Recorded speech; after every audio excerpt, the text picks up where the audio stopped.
No se sent. Ok. Bueno, ara ho arreglem. Vosaltres m'escolteu, oi?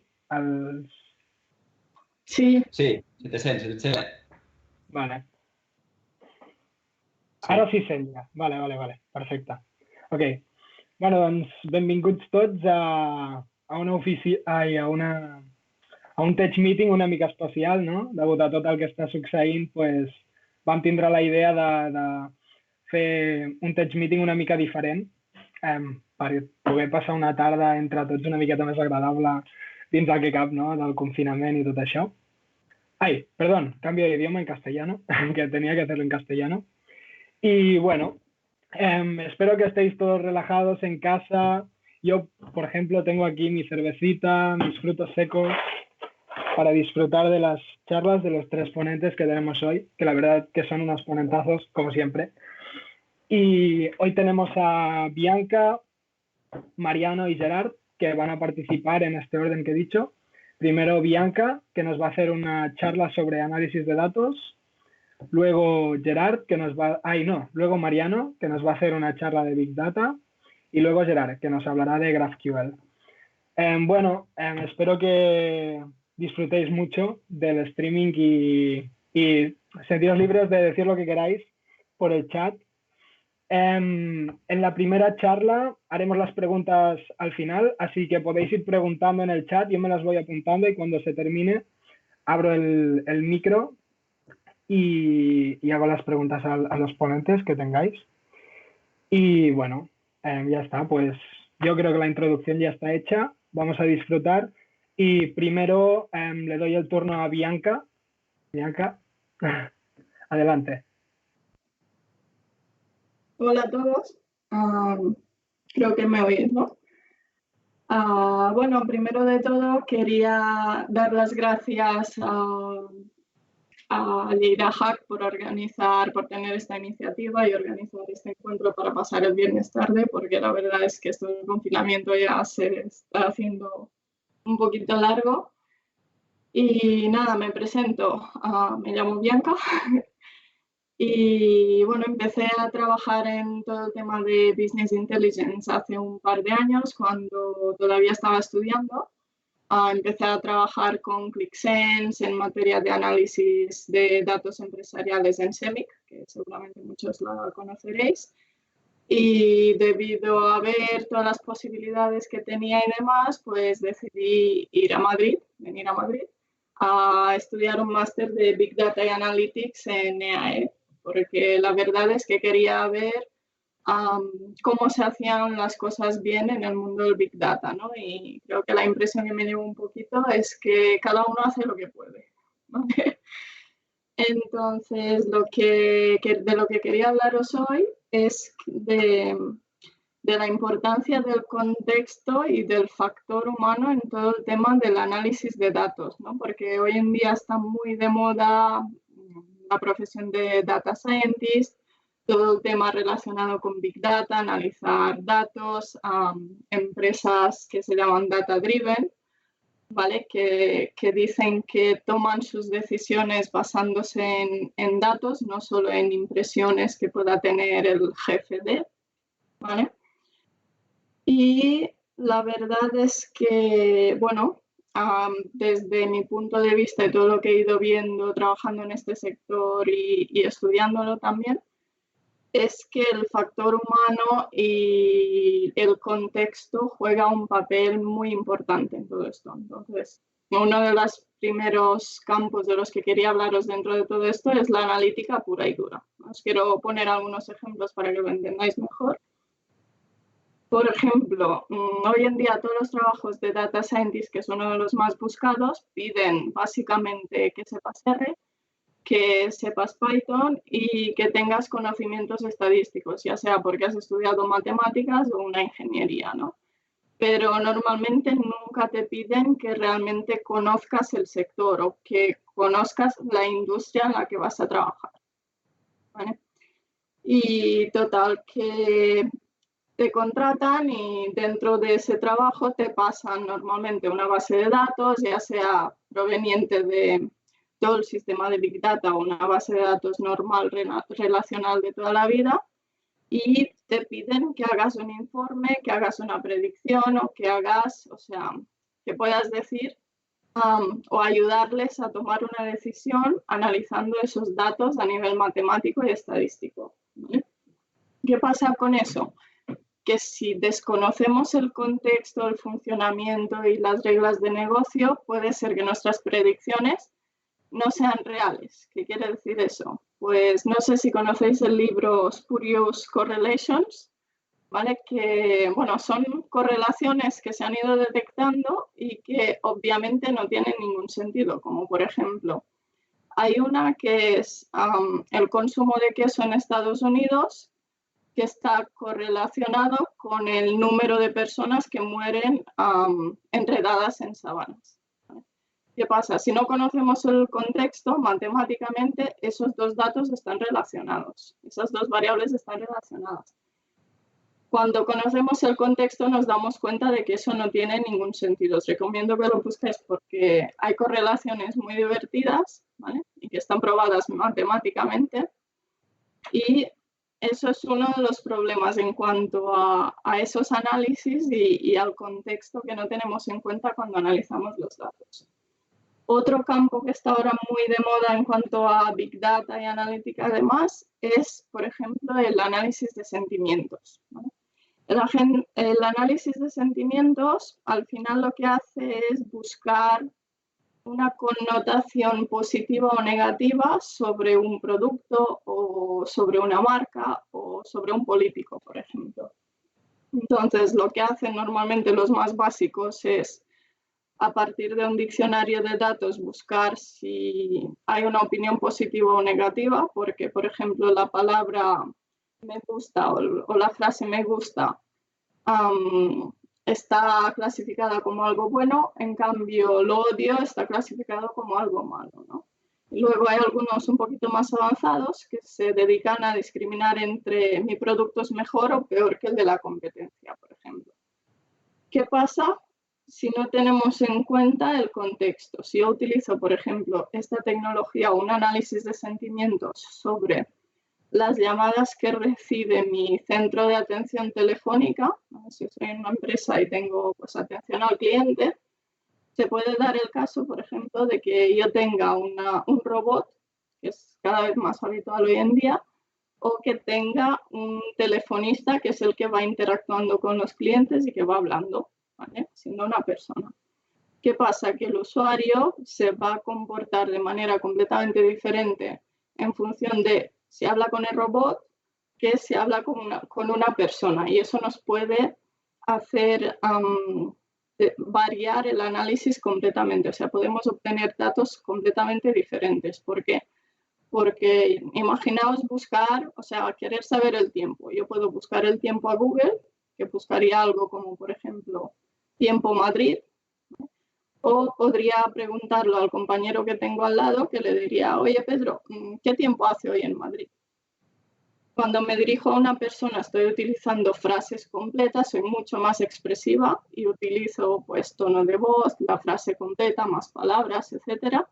En cambio, si sé que estoy hablando con una máquina, no hago ese esfuerzo, ¿vale? Simplemente utilizo las palabras que considero que me van a llevar a realizar la acción que quiero realizar, ¿no? Y a la hora de analizar sentimientos en una central o sobre una base de datos de atención al cliente, eso es muy importante, ¿vale? Y luego lo último que os quería poner un poquito así como ejemplo es algo que me enseñaron precisamente en este máster, que es una escuela de negocio y en principio tenemos pues, ponentes que han estado trabajando en proyectos de ese tipo, sobre todo en Data Science. Tenemos un caso de diseñar un producto, que en este caso era un producto financiero, que bueno, creo que era un inversor de ahorro en todas las aplicaciones que hay hoy en día en banca móvil. En una de ellas había pues, un gestor personal, ¿no? Y te ayudaba pues, a manejar tus finanzas y a proponerte cómo ahorrar. Y ese producto se diseñó haciendo un análisis sobre cómo ahorraba la gente en Estados Unidos, ¿no? Hoy en día, con todos los movimientos de tarjetas de crédito, las cuentas, la digitalización y demás, tenemos una cantidad impresionante de datos. Pues aprovecharon esos datos, hicieron un análisis y en base al comportamiento de los consumidores de Estados Unidos diseñaron un gestor financiero personal automatizado, ¿vale? ¿Qué pasó? Que cogieron ese producto y lo introdujeron en el mercado español, lo pusieron en España y se encontraron con que la gente no lo utilizaba porque no les resultaba nada útil. ¿Por qué pasó eso? Pues seguramente porque quien lo diseñó no tuvo en cuenta que Estados Unidos es un contexto y una clase de consumidor totalmente diferente a España, ¿vale? Claro, si encargas un análisis de una base, si tú coges una base de datos, se la das a tu data science, él te la va a analizar, te va a sacar su informe, sus conclusiones y demás, pero si tú en ningún momento le das información adicional o le indicas que eso lo vas a utilizar para X, eso no lo va a tener en cuenta. Entonces, los resultados de ese análisis puede ser que te hagan lanzar un producto y perder una cantidad de dinero impresionante, ¿vale? Y una de las variables que fue importante en ese análisis, por ejemplo, fue la religión. Como muchos sabréis, la religión es un dato muy personal, privado, protegido, igual que los datos sanitarios, por ejemplo, que no se puede guardar en ninguna base de datos que esté relacionada con mi persona. Por lo que a veces tendremos variables que ni siquiera podemos tratar, pero que son explicativas dentro de nuestro contexto que debemos tener en cuenta y analizar, ¿vale? Entonces, yo lo que quería un poquito explicaros con todo esto es que dentro del análisis de datos y toda la tecnología que tenemos aquí, e incluso la tecnología Machine Learning, que cada vez está evolucionando y haciendo cosas impresionantes, el factor humano muchas veces sigue siendo muy importante, ¿vale? Porque depende del factor humano ciertas variables que no tenemos en ninguna base de datos ni podemos prever, como por ejemplo que la empresa decida sacar un producto nuevo, ¿vale? Eso seguramente en una previsión de alta de nuevos clientes va a tener influencia. Lo que pasa es que ese dato no estará en ninguna base de datos de nuestra empresa ni lo podemos prever, a no ser que tengamos ese conocimiento, ¿vale? Y nada, hasta aquí. No sé si tenéis alguna pregunta. Igual me he puesto un poquito nerviosa que no he hecho streamings de este tipo online, pero bueno. Bueno, muchas gracias, Bianca. La verdad que ha sido una charla muy interesante sobre la importancia del análisis de datos. Y no sé si hay alguna pregunta. Chicos, si tenéis alguna pregunta, dejadla en el chat que se la haré llegar a Bianca. A ver, de momento nada.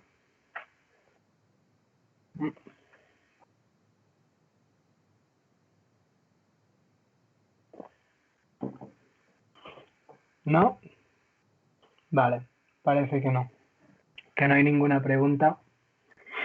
Esperaremos un poquito más, a ver si alguien... ¡Ah! Una pregunta.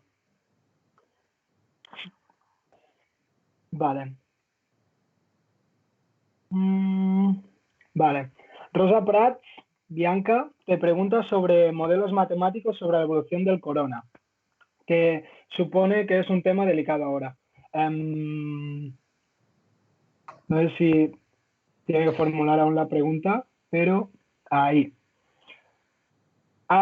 Dice si has tenido curiosidad en buscar eso, modelos matemáticos sobre la evolución del corona, que ahora mismo es un tema que está a tope.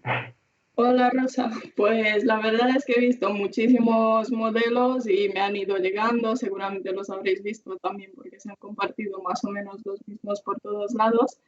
Lo que pasa es que lo que dudo un poquito es de las fuentes que utilizan para esos modelos, ¿no? Porque yo creo que ahí el problema que tenemos son los datos, porque ni el mismo gobierno, los mismos sanitarios o los medios de comunicación, que al final son los que más van a buscar estas cosas, tienen los datos reales.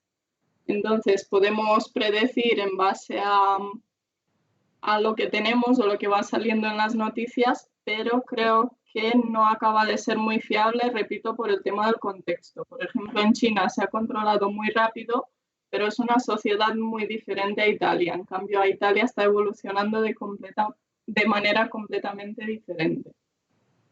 Ok, dice, ¿en qué indicadores se basan, independientemente de las fuentes?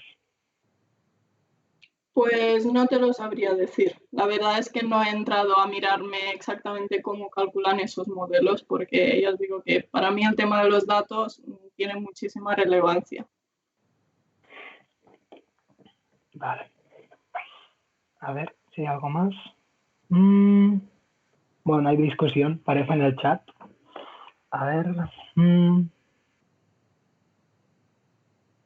Vale, Dossi pregunta, sobre el corona, actualmente estamos viendo estimaciones porque vemos que aumenta el número de casos, pero a la vez nos dicen que ya no están haciendo pruebas para determinar si es o no coronavirus. Entonces la pregunta es eso, que si actualmente estamos viendo estimaciones sobre el corona. Pues yo entiendo que sí, porque si realmente nos están haciendo las pruebas, no vamos a saber los datos reales, porque además tampoco es que se muestren los síntomas y al final habrá infectados que ni siquiera se habrán contabilizado porque no sabremos que existen. Ok. Y última pregunta de Horno Microondas, que dice, ¿cuál crees que será la importancia? Ah, bueno, penúltima. ¿Cuál crees que será la importancia de las personas en el Big Data?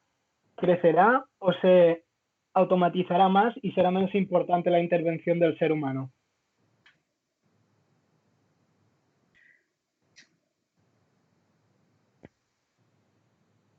Pues todo el mundo está diciendo que esto cada vez va a ir a más. De hecho, podéis ver unos Big Data impresionantes de empresas como Google.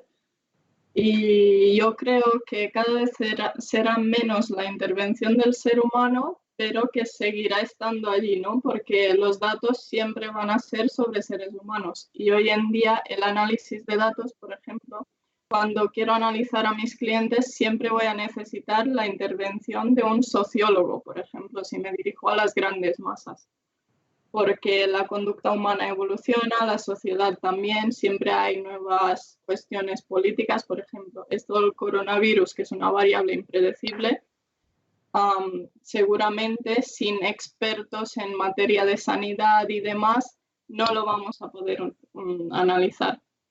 Yo creo que evolucionará hacia incluir expertos de otros campos y gente de otros campos, o también educarlos a ellos en materia de ciencia de datos y demás y en las tecnologías que están apareciendo, porque al final los informáticos es eso, o sea, se nos va muy bien la parte técnica, pero seguramente se nos escapa esos campos de experiencia y de conocimiento que tienen los expertos de cada dominio y de cada base de datos, por decirlo de alguna manera.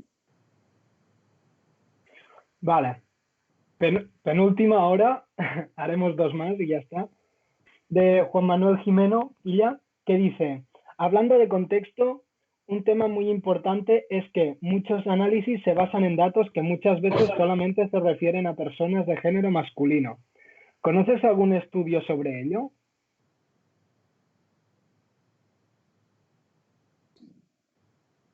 Dice, lo mismo que no se puede extrapolar de USA a España, muchas veces no se puede extrapolar de hombres a mujeres. Pues estoy completamente de acuerdo, ¿no? Y de la misma manera que no se puede extrapolar de hombres a mujeres, no se puede extrapolar, por ejemplo, de un joven utilizando un móvil Android a una persona mayor utilizando un móvil Android. No le vamos a, o sea, el approach va a ser totalmente diferente, ¿no? A lo que pasa es que el sexo cada vez más se está convirtiendo en un tema delicado desde, bueno, con toda la evolución de la sociedad, ¿no? De hoy en día, está yendo a ser un dato un poquito como la religión, ¿no? Que no va a poder ser utilizado para hacer ciertos análisis. Vale. Y la última, de Job 902, ¿qué opinas de las empresas que afirman usar Big Data cuando tienen tablas relacionales pequeñas por debajo de los centenares de megas? Pues que eso no es un Big Data. Los que hayáis investigado sobre Big Data sabemos que el Big Data tiene las Vs famosas, ¿vale? Como velocidad, volumen, veracidad, ¿vale? Que yo diga que en mi empresa estoy utilizando un Big Data porque me hago unos Excels con unas KPIs o que porque utilizo una herramienta de análisis de datos más avanzadas y tal, eso no se considera Big Data, eso es análisis de datos o Business Intelligence como tal. Muy bien, aquí alguien que nos puntualiza, si cabe en tu PC no es Big Data. Muy bien, vale. Pues muchas gracias, Bianca, de verdad, ha sido muy interesante. Y nada, pasaremos al siguiente ponente, que hoy también nos acompaña Mariano Moya, que nos hablará sobre Big Data. Y bueno, pues sin más dilación, adelante Mariano, cuando quieras.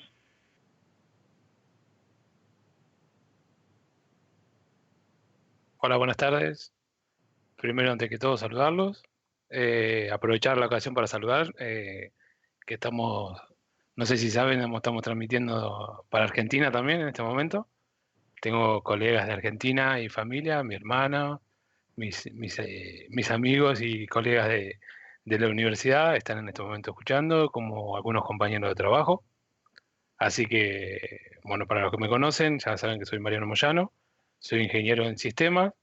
Tengo un máster en Big Data y precisamente mi trabajo en la actualidad es algo que recién comentaba la ponente anterior, que disponibilizamos los datos para que ya sean analistas o científicos de los datos, estén manipulándolos y puedan emitir los famosos estadísticas y demás.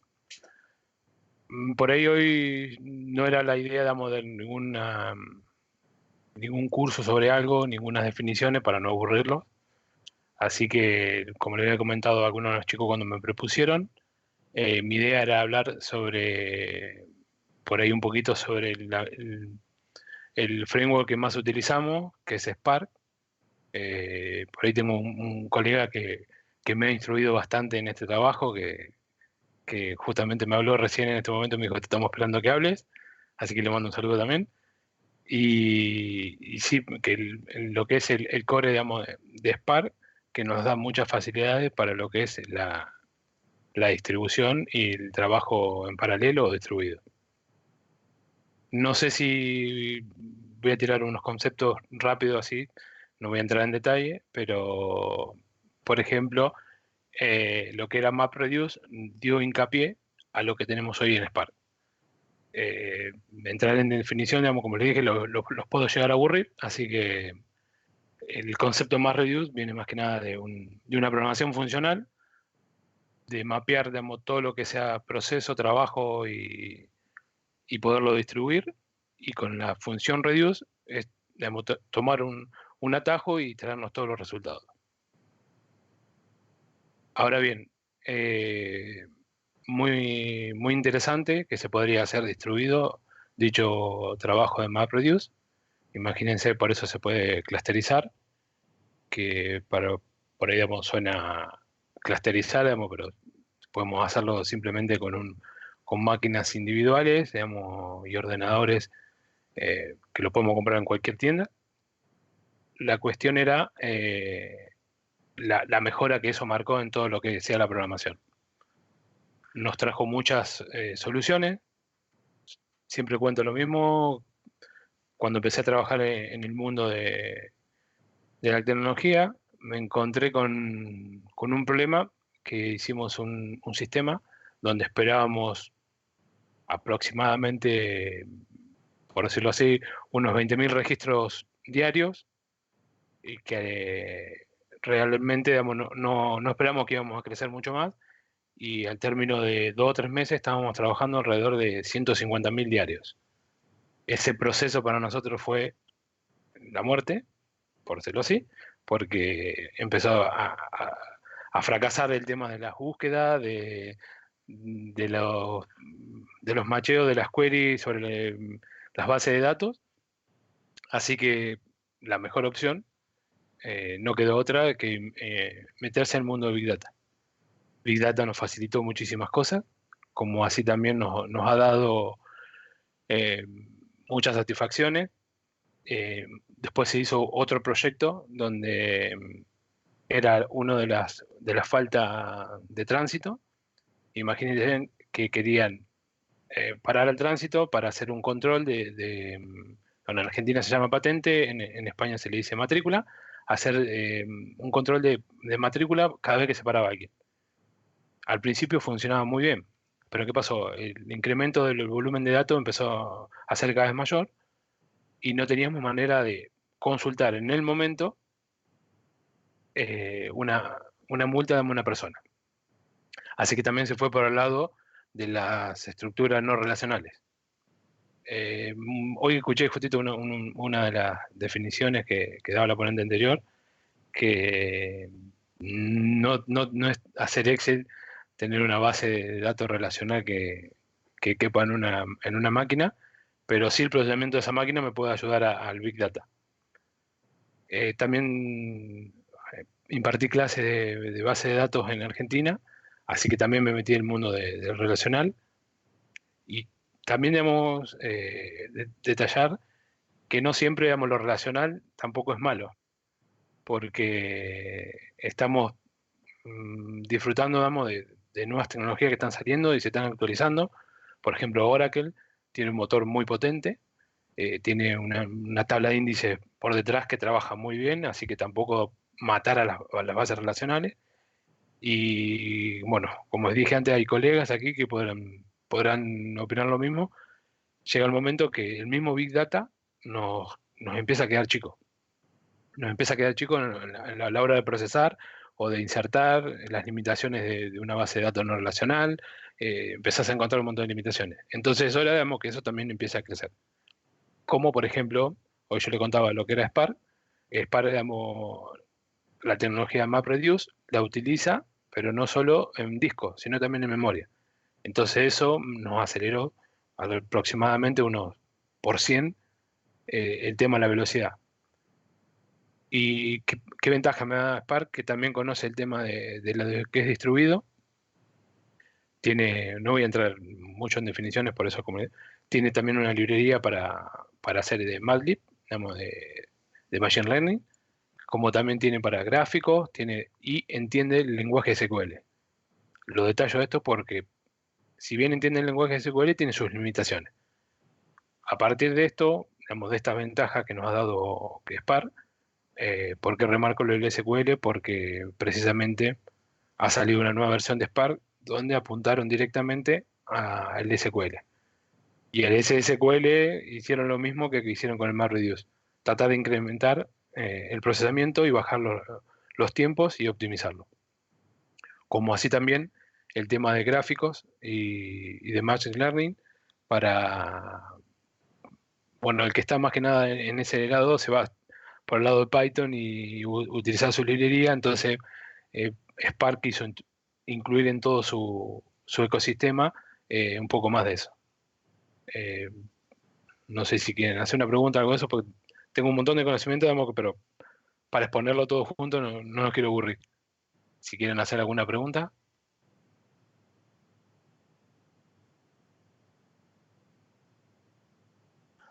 A ver, una pregunta. Dime. De Marquiop. Vale. ¿Habéis trabajado con análisis series temporales con Spark? Cuando los datos están correlacionados entre sí. Son como dos preguntas. Si lo habéis hecho y si lo habéis hecho cuando los datos están correlacionados entre sí. En Spark yo no he trabajado el tema de series temporales ni regresión. Lo he hecho todo eso con Python y con la librería de MATLAB, así que no lo he hecho con Spark. Precisamente lo que te estaba comentando, que en Spark 3 quieren empezar a incluir mucho más de Machine Learning, de regresión, de series temporales y de más trabajo.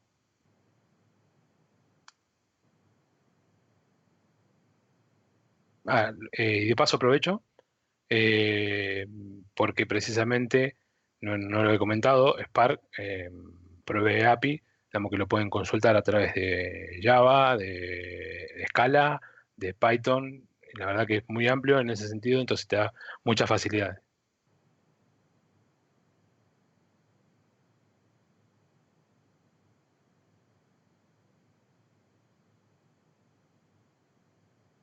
Si quieren hacer alguna pregunta más.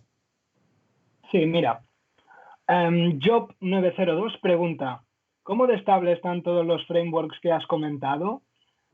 ¿Se depreca todo muy rápido? Bueno, buena pregunta.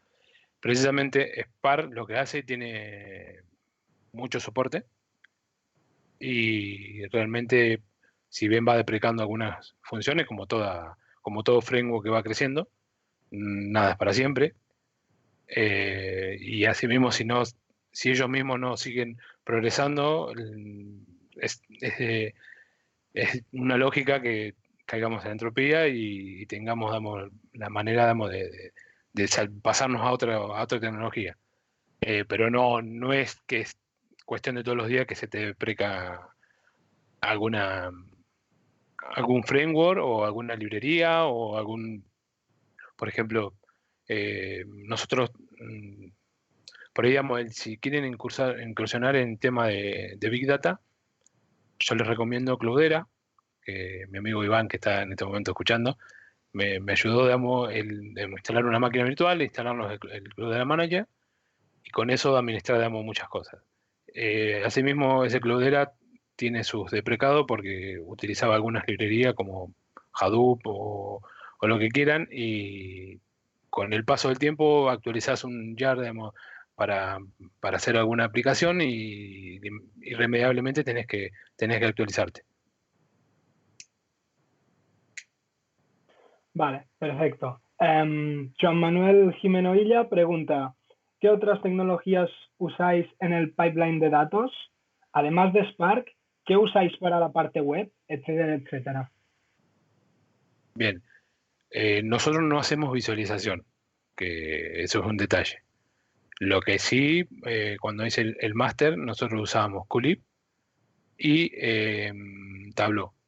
Tableau, por ejemplo, hoy van a ver el 80% de las páginas que están viendo muchas veces que tienen mapas iterativos, están hechos con Tableau.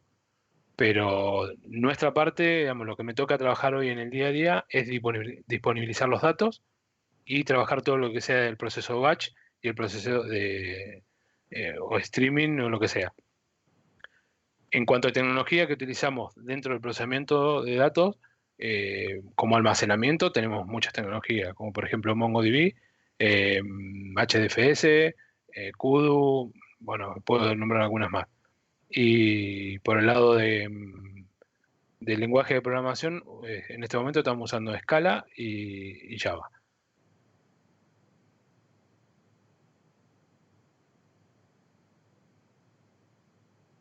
Vale, a ver si hay alguna pregunta más.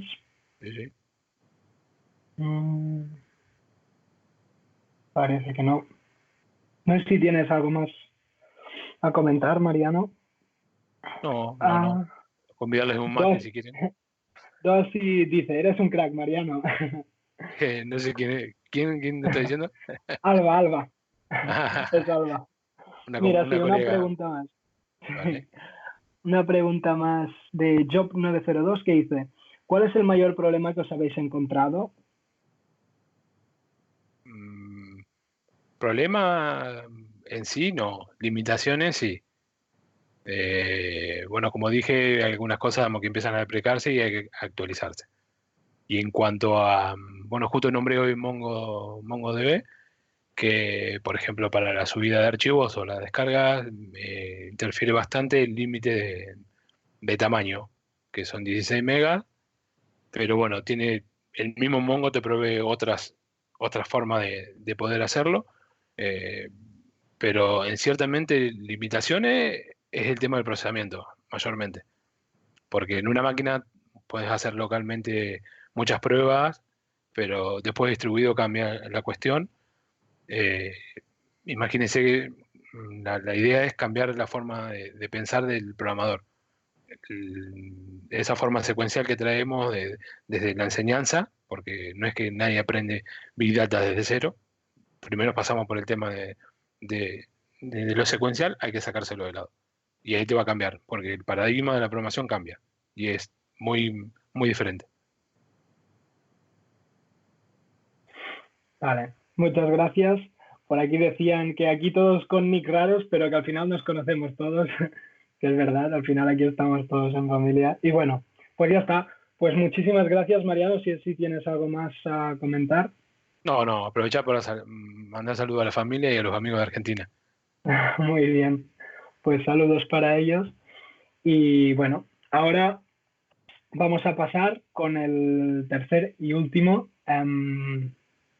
Espera, que me ponen en pantalla. Ahora, vale. Vamos a pasar con el tercer y último ponente, que está un poquito lejos, pero bueno, como al final estamos todos desde casa, él se llama Gerard y nos va a hablar sobre GraphQL, así que voy a darle paso. Adelante, Gerard, cuando quieras. Buenas. Pues por eso, como ha comentado el compañero, vamos a ver un poco de la introducción a GraphQL. Primero de todo, gracias por invitarme aquí en el JDA Hack. Es un placer ver que esto continúa más allá de todos los tech meetings que hacíamos en la universidad. Y espera, también quiero compartir la pantalla. Compartir. Abajo a la derecha. ¿Se ve?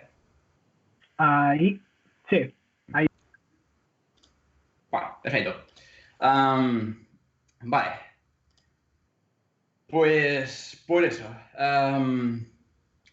He cogido esta presentación de Amazon Web Services, era lo más rápido para presentar algo. También he visto que los otros no han presentado así presentaciones, así que tampoco sabía yo mucho lo que tenía que hacer. Así que he presentado esto y supongo que es una buena idea, no lo sé. Y vale, nada más, empezamos. Perfecto. Me salté algunas diapositivas por motivos de tiempo y presentación y tal. Vale, pues cuando tú empiezas una web, por ejemplo, cuando tú empiezas... El chat este es interesante. Cuando tú empiezas una web o empiezas una aplicación móvil, por ejemplo, lo primero que haces es decidir qué requisitos tienes, ¿no? Decides si tú quieres una cosa en tiempo real, si tú necesitarás obtener tus datos offline, si tú utilizarás varias bases de datos, ¿no? Y después de todos estos ítems que tienes que meditar, después terminas a cómo transportarás estos datos. Y la forma más común o la más tradicional, es utilizar lo que sería una API REST, ¿no? Y una API REST funciona del siguiente método. Tú tienes diferentes endpoints, por ejemplo, en un foro tendrás posts, tendrás comentarios, tendrás autores, ¿no? Y cada uno de estos endpoints te dará ciertos datos.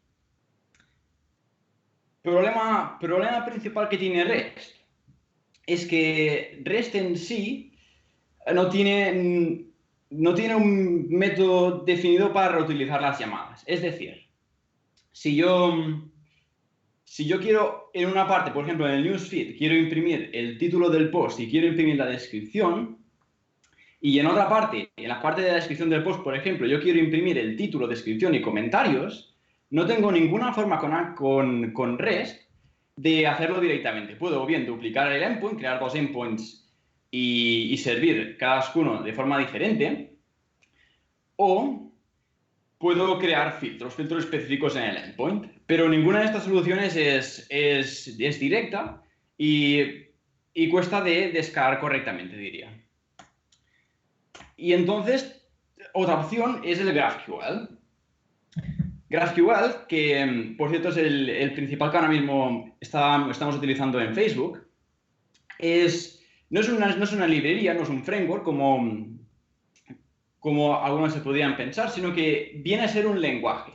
Es un lenguaje que le puedes definir qué datos consigues y qué datos subes en la red.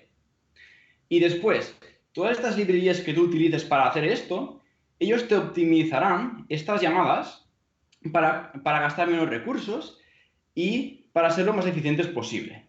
Por ejemplo, si tú utilizas suscripciones, que son datos en tiempo real, la librería probablemente utilizará WebSockets, porque es lo más eficiente, lo más rápido para hacer la transmisión. Si tú haces muchas queries en el mismo segundo, probablemente te harán batching. Te incluirán muchas queries en el mismo petición.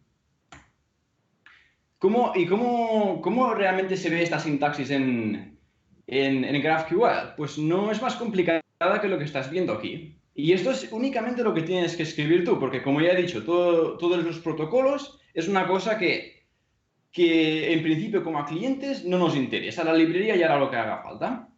Y entonces, por ejemplo, para leer datos, pues yo diría, vale, pues tengo esta query aquí, llamaré a esta función post, pasaré id del post como argumento, y este pues me devolverá un post, y yo, por ejemplo, pues yo quiero id, quiero el título, pues perfecto, pues me lo devuelves. Mutaciones. Por ejemplo, si yo quiero crear un post, ¿no? Por ejemplo, pues yo únicamente digo, vale, pues yo voy a llamar al servidor y le voy a llamar a esta función createPost, le pasaré los argumentos título. Esta función me dice que me va a devolver el nuevo post que me ha creado, pues yo de este post solo quiero el ID y el título. Suscripciones, tiempo real, ¿es más complicado? No, es exactamente lo mismo. Yo simplemente utilizo la sintaxis del lenguaje. Y el lenguaje me dice, yo llamo a una suscripción, yo escucho el onCreatePost y de los posts quiero exactamente los mismos campos. Y ya está. Vale. ¿Cómo se entiende esta query exactamente? Bien, pues como hemos dicho anteriormente, pero entrando más en detalle, tienes el nombre de operación, una query, tienes el nombre, que es básicamente como una función en tu código, no tiene más. Le dices, vale, pues esta se llamará getPost y tendrá estos argumentos. Y esta parte de aquí abajo es la parte que el servidor nos dice que tiene. El servidor tiene esta función post, yo simplemente la llamo con este ID y quiero estos campos como retorno. Vale. Entonces, hemos visto que yo como cliente, yo puedo hacer queries, yo puedo hacer mutaciones, yo puedo hacer suscripciones. ¿Cómo el servidor procesa estos datos? Bien, como bien os podéis imaginar, no es tanto bajo nivel que tú le pasas todo el JSON y él ya se apañará, sino que hay una definición formal de cómo tratar estos campos. Y eso es lo que se llaman resolvers. Cada uno de estos ítems es un resolver. Y un resolver es únicamente una función. Tú tienes una función que se llama post y estos posts te retornarán ciertos escalares o ciertos otros resolvers que te van a dar más información. Pues, por ejemplo, si yo tengo una función que se llama post, diré, vale, pues yo voy a devolver el escalar ID, voy a devolver el escalar título, y por lo que hace comentario, pues aquí puedo elegir. Puedo decirle a mi función, esto lo veremos a continuación con un pequeño ejemplo, pero así a grandes trechos puedo decirle, vale, pues yo tendré una función que se llamará comentarios, y esta función comentarios tendrá un padre que será el post, y yo devolveré un comentario. Y me es igual qué campos tenga el post, simplemente me interesará saber el ID del post para irlo a buscar, y únicamente esta función se encargará de devolver los comentarios. Vale. Entonces, hemos visto cómo como clientes podemos hacer peticiones. Como servidor podemos, a partir de los resolvers, devolver lo que el cliente nos ha pedido. Y ahora vamos a ver lo que es el SDL. SDL es como un libro de todo lo que nuestra API ofrece. Vale, pues ¿qué ofrece en este caso nuestra API? ¿Qué es lo que veis aquí en la derecha? Bueno, pues nuestra API ofrece queries, ofrece mutaciones. Dentro de queries ofrece los posts. Un post es un título, un comentario de los autores y el idem. Vale. ¿Y por qué nos sirve este SDL? Bien, pues tiene dos motivos muy interesantes que nos ofrece este SDL. El primero es documentación. Tenemos una documentación escrita que cualquier desarrollador que vaya a utilizar esta API de GraphQL puede simplemente mirar y dirá, vale, pues mi servidor me ofrece esto, yo puedo hacer estas llamadas. Esto también es similar a lo que nos ofrece el Framework Spring por llamadas RESTful. Y aquí tenemos la traducción que sería en parte GraphQL. Pero además, este lenguaje SDL, este Schema Definition Language de GraphQL, nos ofrece una segunda ventaja. Y que es todo el tema de tipado. Con el SDL, tu servidor tiene que obedecer a todo lo que tú le has dicho en la documentación. Es decir, si yo en la documentación le he dicho que tiene que tener un post, en mi servidor tiene que tener la respuesta a todos los campos que yo le he dicho que post tendrá y al campo de post en concreto. Y lo mejor de todo es que esto nos lo puede decir en tiempo de compilación. Es decir, no necesitamos ningún tipo de test que nos teste realmente los tipos, porque ya es una cosa que el SDL hará por nosotros. Y aún es más interesante en el cliente, porque al menos los clientes que yo conozco con REST no tienen tipado de ninguna forma. Entonces, utilizas Java, utilizas TypeScript, que son totalmente tipados, y tienes una lógica que funciona perfectamente. Incluso puedes saber que tu código va a funcionar correctamente cuando lo hayas compilado, pero no tienes la certeza de que todas tus llamadas que harás en el servidor sean correctas. Entonces, lo que hace el SDL es... Yo le puedo mover este esquema, simplemente copiar y pegar este esquema en el cliente y decirle, no me compiles, no me pases el link si mis llamadas realmente no son correctas. Si yo te he dicho que en el servidor tengo un post con el ID contenido, yo le estoy pidiendo la fecha, no me dejes compilar. Y estos son muchos textos que realmente no tienes que hacer gracias a tener un sistema de tipado perfecto. Porque entonces tienes tu lógica de código testeada gracias a un lenguaje como TypeScript y además tienes tus llamadas de red también tipadas. Vale, esto es más de lo mismo de lo que hemos dicho. Esto tampoco tenemos demasiado tiempo para verlo.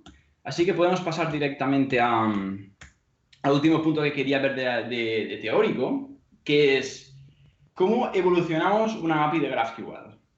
Bien. Primero vamos a entender cómo evolucionamos una API de REST. ¿Cómo lo hacemos? Probablemente, como vosotros sabréis, una API de REST funciona por versiones. Tú tienes inicialmente la versión 1, que te ofrece unos cuantos endpoints, que tienen unos cuantos argumentos y una cierta respuesta. Vale, ¿queremos añadir nuevos campos? Creo una versión menor, le añado estos nuevos campos y perfecto, todo funciona correctamente. ¿Y qué pasa cuando yo quiero eliminar alguno de los métodos o quiero cambiar alguna de las cosas? Bien, esto es lo que se llama un breaking change. Y entonces, para hacer este tipo de cambios, lo que hacemos es una nueva versión mayor. Ya le diremos, vale, pues esta es una versión 2. Esta versión 2 no es compatible con la anterior, pero necesitamos la anterior porque habrá clientes móviles, por ejemplo, que tendrán años de antigüedad, que no entenderán las nuevas queries, pero incluso sí queremos soportarlas. Entonces, ¿qué pasa con GraphQL? Bueno, con GraphQL ellos son muy opinionados en que necesitas simplemente una sola versión. Entonces, ¿cómo evolucionas? Simplemente deprecando campos. Le dices, este campo está deprecado. Entonces, tú sigues manteniendo este campo, pero en los desarrolladores que van a utilizar este método les dirá, epa, probablemente no quieres utilizar este campo porque está deprecado. Utiliza este otro. Sigue no siendo ideal porque tienes que soportar los viejos métodos, pero es mucho mejor mantener porque solo mantienes una simple versión. Vale. Por último, simplemente hacer una pequeña demo del servidor. Cliente y tal, ya es pasar el código, ningún problema. Incluso os puedo pasar las diapositivas por aquí, porque tampoco son mías, la verdad. Son de Amazon Web Services. Vale. Vale, lo que tengo aquí montado.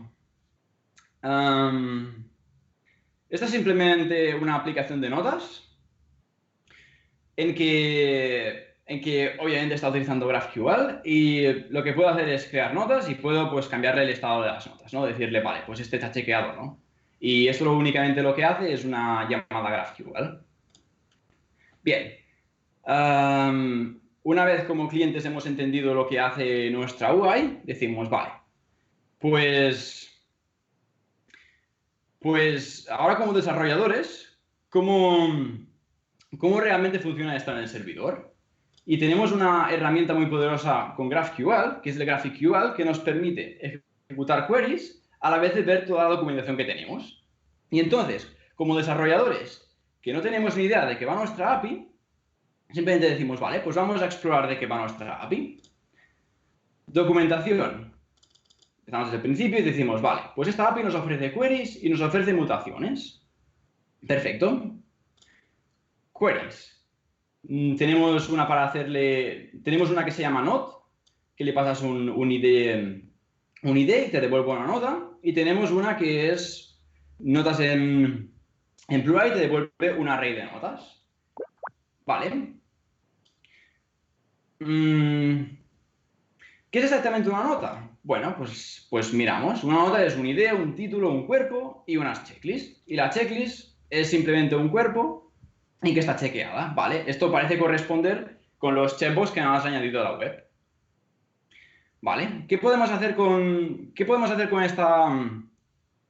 esta API? Pues simplemente podemos hacer queries tal como he dicho anteriormente. Podemos decirle, vale, pues las notas, yo quiero todas las notas y de todas las notas pues quiero estos campos.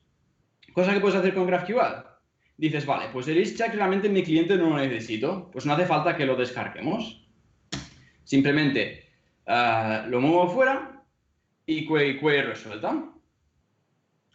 Mismo con las otras queries y mismo con las mutaciones. Mutaciones, simplemente tal todo lo mismo. Pues la documentación nos dice, vale, pues tenemos estos argumentos y nos devolverá una nota. Pues tanto de lo mismo, pues simplemente le pasaremos los argumentos que nos pide la API y miraremos qué respuesta necesitamos. Por último, y ya por acabar, porque soy consciente del tiempo, en la parte del servidor,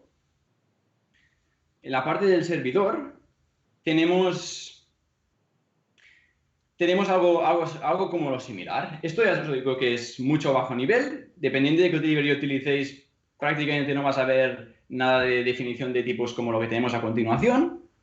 Pero creo que es interesante, al menos la primera vez, ver cómo realmente desde el servidor se trata esto. Tenemos todo lo que hemos dicho en la documentación. Tenemos las queries, tenemos las mutaciones que ofrecemos. Tenemos dentro de las queries tenemos la nota que hemos definido, etc. Entonces, la parte que hemos dicho interesante antes es que le decimos a nuestro node, vale,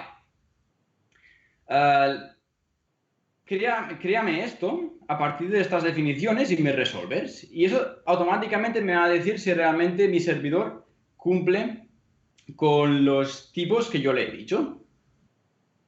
Entonces, tipos que yo necesito darle. Pues bueno, necesito darle una mutación que sea crear nota. En en crear nota lo que yo recibo aquí es, como he dicho antes, el padre, que en este caso no necesitaremos, y los argumentos, que simplemente serán todos los argumentos para crear esta nota. La lógica no tiene más, es simplemente añadir la base de datos y retornar la nota, que es lo que nuestra API promete que va a devolver. Y lo mismo para las queries. Tenemos un resolver por cada cosa que nosotros creemos que es suficientemente compleja por tener una función que te resuelva todos los campos que nosotros prometemos resolver en la API. De hecho, si dijéramos que checklist es suficientemente complejo como para tenerlo con un resolver aparte, simplemente lo que diríamos es vale, pues dentro de una nota tenga la checklist tendrá un padre y yo generaré las checklists de esta nota. Vale, pues creo que esto es todo lo que quería dar por hoy. No sé cómo estoy de tiempo. Bueno, igualmente ya había prácticamente terminado, pero estoy abierto a preguntas del chat o lo que sea. Hola, jo també em pico per aquí ja. Vale, moltíssimes gràcies, la veritat és que ha sigut molt interessant. Jo personalment no havia vist mai GraphQL. Ay, perdón, en castellano, que se me cambia el chip a veces. Y eso, que decía que yo no había visto personalmente nunca GraphQL y me ha parecido una charla muy interesante. Y bueno, nada, pues ahora las preguntas del chat, que creo que tú mismo puedes leerlas y contestarlas, y que aprovechad que no todos los días se puede preguntar a un trabajador de Facebook. Así que... Sí, ya veo también que... Veo el gran comentario del Pineto de Power. Sí, en una parte tiene razón, que en una parte cuando haces una decisión de este tipo, eso es opinionada. No te voy a decir que no. Puedes hacer lo mismo con REST si quieres. También creo que depende mucho de la aplicación que tú tengas, como he dicho anteriormente. Por ejemplo, no me imagino una aplicación como Workplace utilizando REST. Sí, es verdad, ha funcionado mucho tiempo, pero ahora que estamos utilizando todo con GraphQL, tiene muchísimas ventajas en el tema de escalación. Porque, por ejemplo, si tú estás viendo una página que tiene 50.000 componentes de React y tú quieres hacer el fetching de una forma óptima, lo que vas a decirle es: hazme una query que tenga los 50.000 campos que yo necesito de una sola vez. Bueno, no tiene por qué exactamente, porque también depende del tiempo de respuesta del servidor y todo esto. Pero es mucho más eficiente que tener que hacer 50.000 llamadas REST y que van a devolver a algún punto.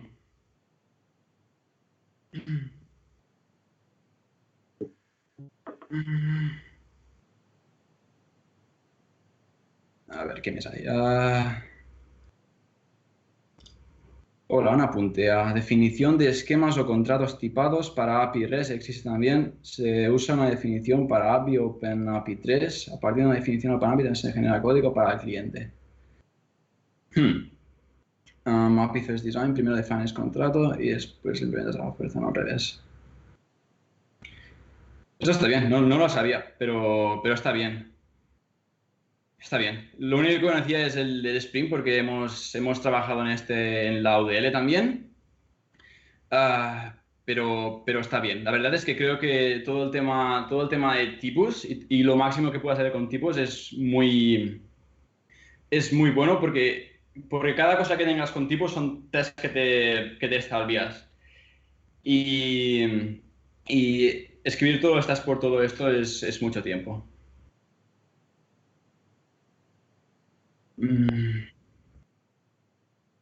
¿Qué tal es la curva de aprendizaje para adoptarlo y cuáles son los mayores inconvenientes versus REST?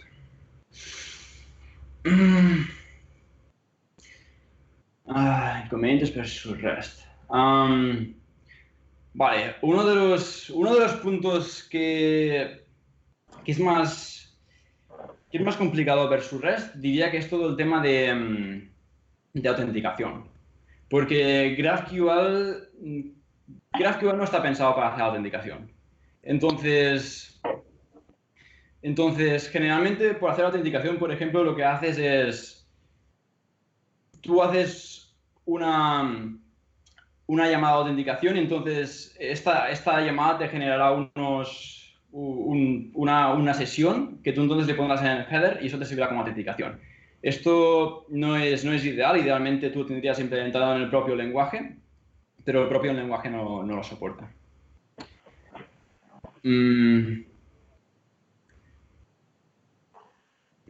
La curva de aprendizaje supongo que depende mucho de las librerías que tú utilices. La verdad es que utilizar GraphQL directamente se puede hacer, está en el ejemplo, pero al menos no lo recomiendo. Es mejor utilizar librerías que ya te implementen este protocolo, porque aunque el lenguaje parezca suficientemente simple a la vista para hacer esto, todo lo que te puede hacer una librería por ti, la verdad es que es muy poderoso. Por cierto, ya que me has dicho esto, recuerdo que tengo que compartir el GitHub por si alguien tiene algún interés o alguna cosa. El código no es ni mucho menos bonito, pero funciona. Por lo que he entendido, el código de servidor es el que conecta el SDL con las queries a la base de datos. Si es así, ¿hay alguna manera de construir ese código intermedio? No tenerlo que construir, me refiero a automatizarlo. Algo parecido a lo que es el mapeo objeto relacional.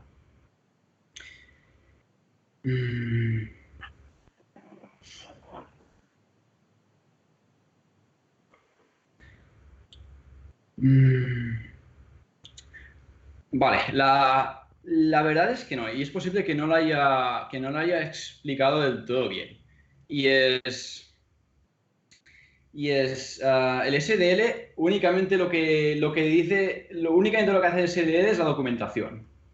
Es decir, yo tengo esto y quiero que el servidor me implemente esto. Entonces, a partir de aquí, lo que tienes, no sé si aún veis mi pantalla. Y entonces lo que tienes a partir de aquí es toda la definición de los resolvers, que además estos resolvers sí que dependen del SDL, pero todos estos resolvers son independientes. Es decir, yo aquí simplemente le estoy diciendo que tengo que devolver una nota porque la documentación me ha dicho que yo tengo que devolver una nota. Pero yo aquí simplemente puedo devolver mi objeto y decirle, vale, pues esta nota va a tener el ID 1, 2, 3, esta nota va a tener el cuerpo algo, y no tienes por qué conectarlo ni mucho siquiera con la base de datos. Lo que sí que es verdad es que si tú utilizas una librería como las que ya existen para conectarlo directamente con Mongo o Mongoose, lo que sí puedes hacer es tener un esquema definido con Mongoose y servirlo con tu node y automáticamente generar estos tipos de forma que tú lo que acabas haciendo es únicamente definir tu esquema Mongoose y Node automáticamente te hace toda la resta.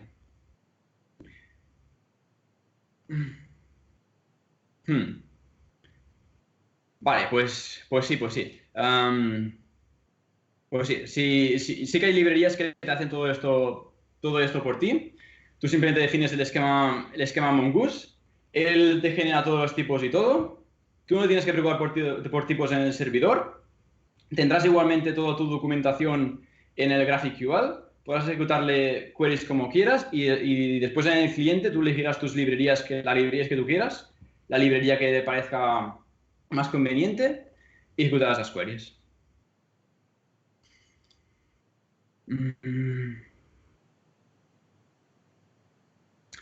Estilo Spring Data REST Repositories.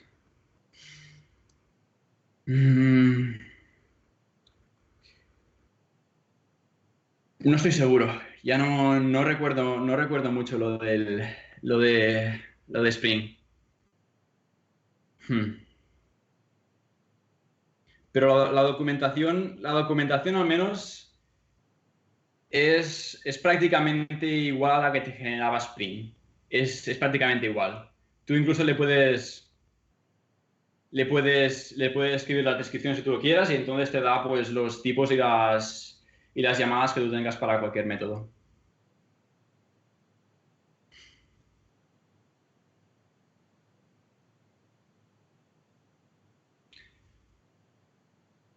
¿Has tocado con otras alternativas a JSON como protobuf? Que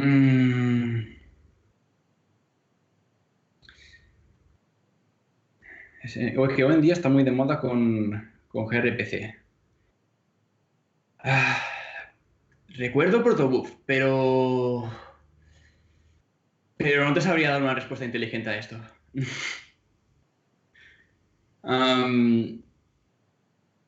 ¿Hay alguna razón en particular por qué estás sugiriendo esto?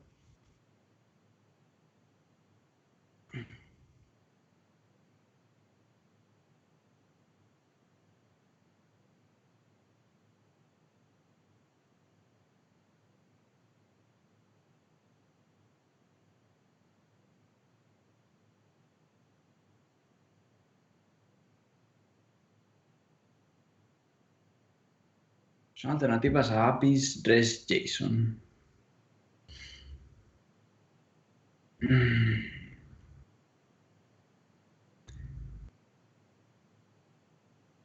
En servicios data-driven, como se comenta, suele encajar o se usa. Pues no lo sé, no te puedo contestar a esto. Bueno, yo creo que, bueno, no sé si la última pregunta de alguien pierde, perdón. Siempre que empiezo vuelvo a empezar con catalán. Bueno, pues en principio, vale. Pues ahora, primero, antes nos vamos a unir, vamos a desbloquear el micro todos los ponentes, pero antes quería agradecer a los tres que hayáis participado y a toda la gente que ha venido, que hemos llegado a ser más de 70, así que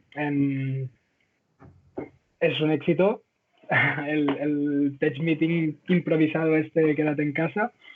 Y bueno, creo que Mariano quería decir algo. Y bueno, pues ya está, para despedir también, no sé si queréis decir algo. Adelante. No, precisamente justo mientras hablaba Gerard, se escuchaba por mi ventana el aplauso al personal sanitario y demás. Así que aprovechar también que estuvimos unos cuantos en esta reunión, así que adherirnos a ese aplauso porque yo lo grandemos que nosotros podamos estar más tranquilos aquí también. Pues aplaudimos. Sí. Vale, y de paso, pues aprovechar la cuarentena para que estudien algo interesante, lo que les gusta. Y para los que hacemos Big Data, estamos generando muchísimos datos en este momento, pero vamos a tener de acá a unos meses una cantidad que yo creo que nadie estimaba que mediados del 2020 vamos a tener semejante cantidad de datos, porque está todo el mundo en sus casas, en las redes sociales, generando datos, y no nos damos cuenta, pero sí, contribuimos a los especialistas. bueno, muchas gracias, Mariano, una vez más. Bianca, no sé si quieres despedirte. Gracias por asistir a la charla y la verdad es que es una iniciativa genial y espero encontraros algún día en Lleida y poder asistir presencialmente. Muchas gracias. El próximo sí que va a ser presencial y hemos dicho que esta era una excepción por la situación que estamos viviendo ahora. Y Gerard, finalmente, si quieres despedirte, ya veo que estabas diciéndolo por el chat, pero si quieres... Sí, no. Gracias a todos por venir, sí, ha sido divertido. Me ha gustado este GitHub que habéis hecho. Y gracias por organizarlo también. Cualquier cosa, como he dicho por el chat, me enviáis un mensaje por cualquier lugar, Facebook, Twitter, encantado de responderlo. Bueno, pues muchas gracias a los tres. Nosotros nos despedimos. Podéis seguirnos a nuestras redes sociales, Instagram, Twitter y LinkedIn. Y bueno, hasta aquí el streaming. Espero que hayáis disfrutado y hayáis pasado una tarde distinta, de estas tardes que ahora se hacen más largas que nunca. Y pues nada, hasta aquí. Muchísimas gracias. Adiós.